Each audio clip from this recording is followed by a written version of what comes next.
Ayan ka na naman, Lorena eh. Gumagawa ka na naman ng hakbang without consulting me. And that's the reason why. Alam ko na kukontrahin mo ang suggestion ko. You know, owning and adopting that foundation will be good for this firm and for Ino's image. Why not let this issue die a natural death? Sa ginagawa mong yan, lalo mo lang kinokonek si Ino sa issue, which will just raise eyebrows and questions. Alam mo namang hindi basta-basta mamamatay yung issue, di ba? Kapag nakita nila si Ino leading that foundation, ang mas maaalala nila is Ino has a heart for the abused.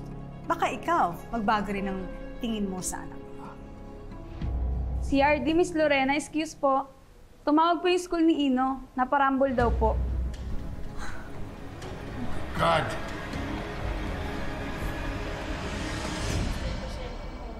Bukas pa makakalabas yun. Uy, pre, si Trixie, napanood niyo na ba yung 6B niya?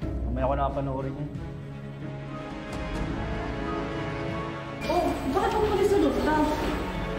Yan yun eh.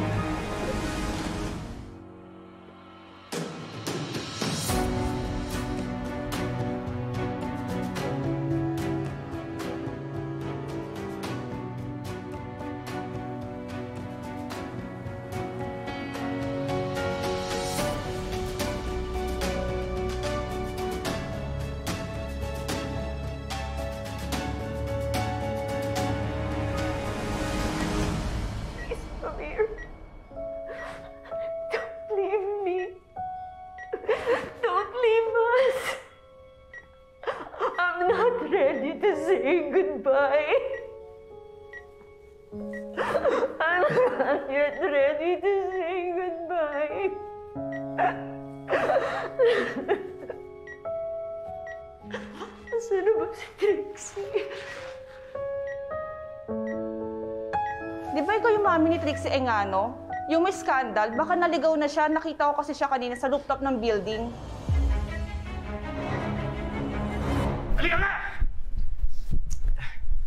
Ano pa ba, ha? Ano pa bang gulo ang isasangkot mo itong pamilya na to? Tama na. Bugbog sarado na yung anak natin. Maawa ka naman. Tama na, Lorena. Kaya lumalakas ang loob ng anak mo gumawa ng gulo dahil din sa'yo. Hindi naman po ako nagsimula ng gulo nun, Dad. A bunch of guys, they came up to me. At kung ano-ano pinagsasabi sa akin. Like what? What? Is this about Trixie again? God, this won't stop. See, Cons? Kaya talagang kailangan ni Ino yung Innocent Angels Haven Foundation sa ayaw at sa gusto.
Miss, teka, sandali. Miss, teka, hindi ka pa kasi nakasuot ng... Miss, kakausapin ko lang na sandali lang ako. Pamilya ka ba ng pasyente? Hindi. Pero kakausapin ko lang siya. Mabilis lang ako. Pasensya na, pero immediate family lang allowed na pumasok sa loob ng ICU. Pero miss, hindi mo ba ba nakikita? Mag-isa lang siya dun, oh. Tsaka magkakilala naman kami. Dati ako nanilbihan sa bahay nila.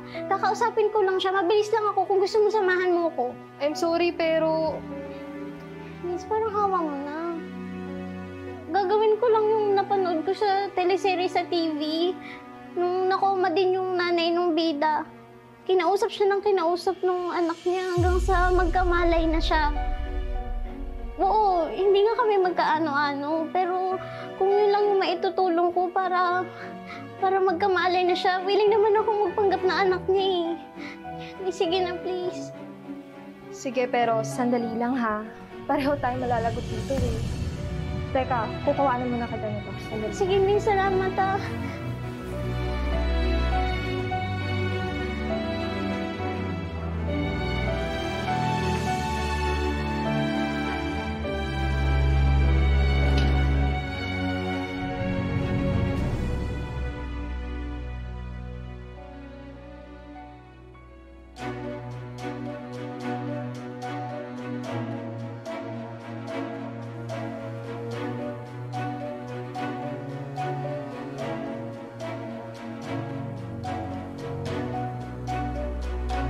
You had sex with someone you didn't know?